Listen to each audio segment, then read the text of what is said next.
రాజధానిని ప్రపంచ స్థాయి నగరంగా తీర్చిదిద్దేందుకు హెచ్సిటీ ప్రాజెక్టును రూపొందించామని రాష్ట్ర పురపాలక శాఖ ముఖ్య కార్యదర్శి ఎం దానకిషోర్ పేర్కొన్నారు.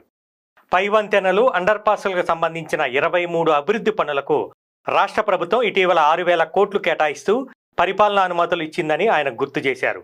అందులోని 3,500 కోట్ల పనుల స్థితిగతులపై 150 కోట్లతో చేపట్టిన కూడళ్ల సుందరీకరణ పనులపై గురువారం మాసప్ ట్యాంక్లోని ఎన్ఐయుఎం భవనంలో ఉన్నత స్థాయి సమీక్ష నిర్వహించారు.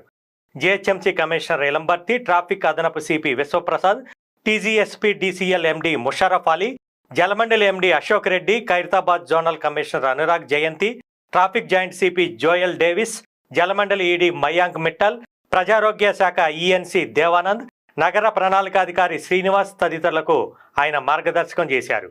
వారంలో నివేదికలు ఇచ్చేలాగా సిద్ధమవ్వాలని, కేబీఆర్ పార్కు చుట్టూ 1,230 కోట్లతో చేపట్టిన